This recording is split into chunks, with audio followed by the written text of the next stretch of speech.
Okay, this is a quick final prep or final review analysis video. I promised one of my classes that I would sort of speed through all aspects of doing a chord analysis on some hymns, which is about, the content level and difficulty that we might find on a second term final exam. It's got chords, figured bass. It's going to have first inversion chords and second inversion chords that we'll have to identify what they are. And so, yeah. All right. So this one here, first off, I'd want to know what these all sound like. So this is like, right, and then here's your predominant, and then that's my phrase ending right there. Okay. And I'm just going to point and just play the right hand so you can see. And then, right? There's another cadence. So I'm just going to mark these real quick.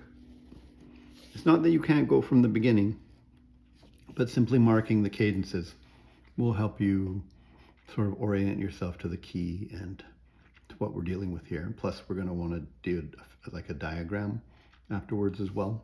So, and then here again.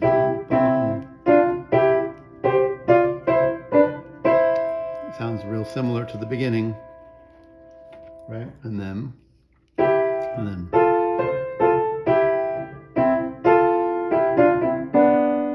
Okay. We'll deal with the second half in a bit there. All right. But looks like we're in the key of C. Looks like we're starting on a C chord. And what I would do, because there's non-chord tones, and difference between first term and second term is you have to figure out what's a non-chord tone, which means you have to figure out what the chord is. As I'd remember that, first off, 1 and 5 chords are the most important things. Before you hit a 5 chord, sometimes there's predominant chords, and cadences are almost always 1 and 5s, right? Okay, so we're gonna look at our cadence right here. And I'm in the key of C. Also, the left-hand notes, lower notes, tend to control our perception of the harmony, so they're more foundational. So whatever structures you're seeing down here will help us determine if it's a non-chord tone up there. So first thing I'm gonna do is I'm just gonna put a C and a colon right there. And as I go to my cadence right here, I've got a G, G, and a D, and a B, and that's my 5 chord. There's root position, so I don't have to put a figured bass number. And this is also root position right here, and this is 5 goes to 1 most of the time, C, G, E, C. There's my 1 chord. Notice I'm using uppercase because they're major triads.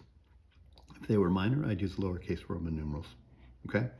Furthermore, this is a 5 chord going to a 1 chord, and they're both like not a 7 substitute. They're both in root position, and the root of the 1 chord's on top, so this is a perfect authentic cadence right there, which will be important for points to label, but also if we want to figure out what the form is. And then maybe I can work backwards. Maybe I'll just go from the front. I see this is a C chord. And you can look at the different things going on here. Sometimes they match, like C, E, G, and C, E. This doesn't match, and this does, right? And that does, which tells me that these are non-chord tones. I can ignore them for the purposes of analysis. Later, when we're naming and analyzing non-chord tones, you'd do that to say that they're passing tones, but not for right now. We can just look and see that I'd be strumming a C chord the entire time I played this, right? Go 1.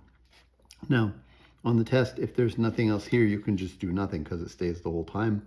But if there was like an underlined spot on each one of these, then you'd have to put another 1 chord and another 1 chord because each one gets its own mark. Here, though, we get the chord inverted. We still have a C, E, G, and C, but the third's in the bass, so you have to put a 6. It's okay if you put a 1, 6 as well, but since the chord hasn't changed, you can just simply do that, okay? All right, so I had a bunch of 1 chords, and again, you can see that this just doesn't match. The predominance is 1, okay? So we're looking at some kind of predominant here, and then my 5 chord here. I'm going to point out that this is a G, and an E and a C right here. This is a 1 chord in second inversion. And when we see this at a cadence, we bracket underneath and we call it a 5 chord, and that labels it as a cadential tonic 6/4. In other words, even though it's a 1 chord in name, it's just an ornamentation on the 5 chord and has a dominant function, which means that when we see this predominant chord here, it's probably going to be a 2, right? Could be a 4, but I think it's going to be a 2. That 2s don't go to 1s, but they do go to 5, and this is a 5 function altogether there. All right. F, A, no C, so it's not a 4 chord. D, F, A, it's a D chord, D minor, that's my 2 chord. Since it's a minor chord, I'm going to use lowercase, and then since it's in first inversion, something like that right there. 6. Good? All right, we're going to do the same thing. We're going to look at our cadence here. This is a G and a G and a B and a D. This is my 5 chord. This is a C, a G, and a C, and an E. This is a 1 chord right here, and this is a half cadence, right? Okay, now that we've done that, let's go from the front. Looks like another C chord. You don't have to interpret everything always the same, like go from the ground up. You can look back and say, gee, that looks a lot the same, right? Music theory should be fast, right? We've gone up to here. I have an F, an A, and a C. It's my 4 chord. It's my F chord right there. And that holds through. This is just voice exchange. This is contra motion voice exchange going on right there. It's 4 all the way across, okay? Like that. And then when I come down to here, that's a 1. Again, it's like the same 1 right there and the same 1 right there. And then that's closing down like that, or like that one right there, right? Here, see our bass notes change to a B. Don't assume that it's going to be a 7 just because B is note number 7. Remember, 7s are relatively rare compared to the 5 that has that in there, and also we can invert the chord. And so if we look, a G and a B and a D and a G. This is my 5 chord right there, and it's a 6. And if you count that as the 7th right there, then this becomes a 6/5. Okay? All right. Well, I should say that if you're thinking about form right now, this should suggest something to you that it is in fact not, but it's a good start. If you have a first phrase that's got a more conclusive cadence than the next phrase, it's not a period structure, because, at least that doesn't make a period structure, because the antecedent or question should have a less conclusive cadence than the second one. When that happens, though, you should immediately start asking yourself, is this a double period? Is this a period where 2 phrases make up the question and 2 phrases make up the answer? And that's what it's suggesting, because almost always in those cases, this is a more conclusive cadence than this one. This is the one that counts, though, the end of the first section and the end of the next section. It's jonesing for or saying, making you feel like it should be a double period. And if this had been an authentic cadence at the end, it would be, but instead it's another half cadence. You can see the C right there, chord, and the G chord. It's like this. They kind of repeated themselves. Sorry, not 5. This is a 1. And a 5 again, it's another half cadence. So that's a fake out. It was supposed to be a double period, but it didn't end up going that way.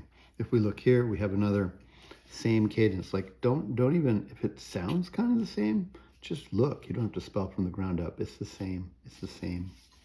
5, 1. This is a PAC. So in fact, we end up with nothing. It's more like a repeated phrase, or a repeated pair of phrases, actually.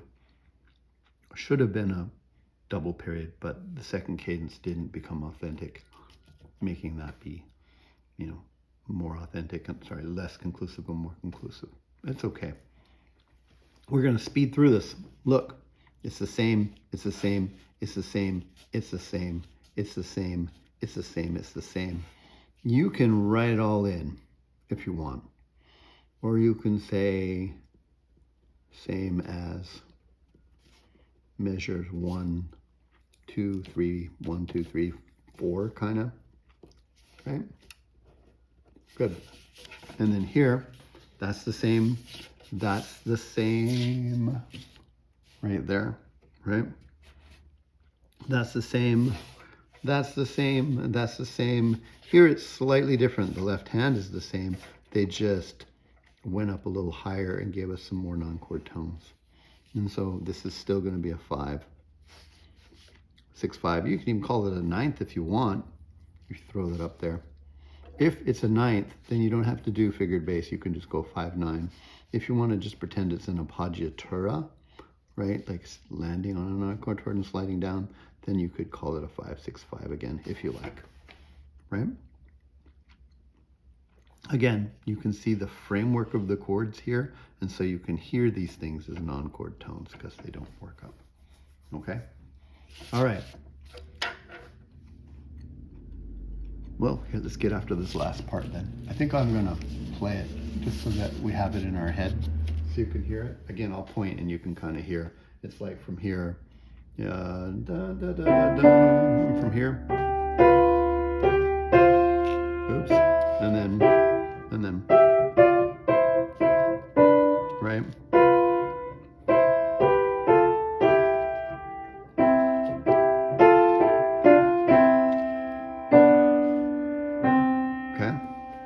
I like this hymn because it's sort of non-standard.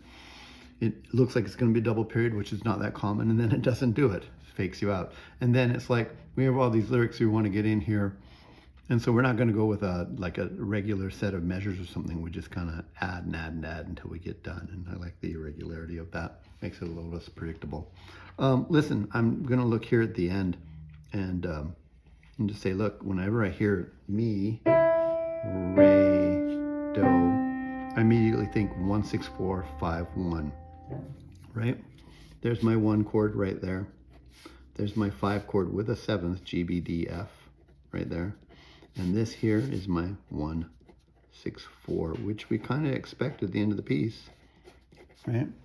Says I'm a 5 chord right there. Remember that part of our curriculum for this term is identifying second inversion triads and telling what kind of function they are. So this tells us that this is a cadential tonic 6/4.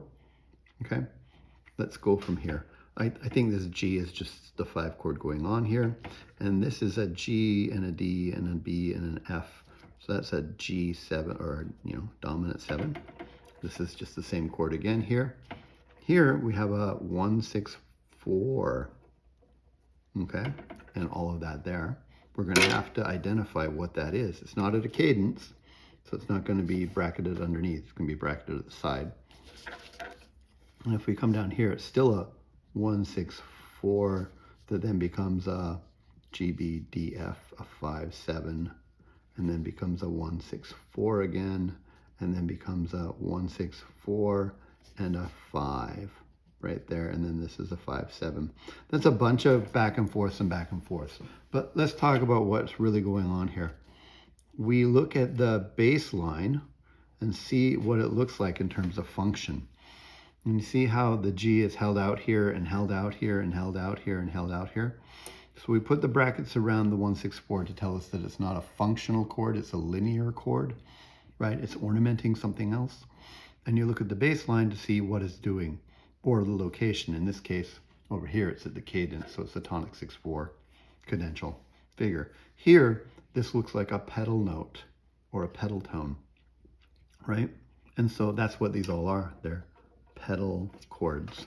And I'm just going to do this and put pedal right there as well. So the brackets tell us they're linear. They're not functionally as a 1 chord. They're ornaments to something else. And the fact that the bass line looks like a pedal tone says pedal chord. Okay, and then we can finish this out here. We have a 1 right there, comes after 5. This is passing notes because the 1 is solid right here. Here we have an F chord right here, F, A, C, C, right? That's a 4, 6, 4, and this is my 1 here. And again, we have to bracket that and say, 6, 4 chords are not functional, they're linear. Right? And we say, well, what does the bass line look like? It looks like another pedal tone being held out here, right?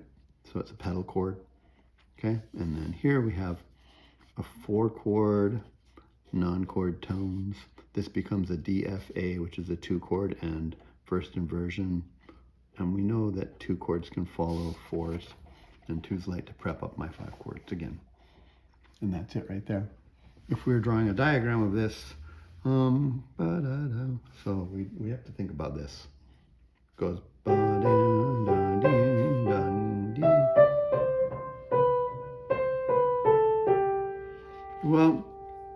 you might consider that a cadence right there. And if you did, then you draw that as a box, or you could say the whole thing is just keeps running on, right?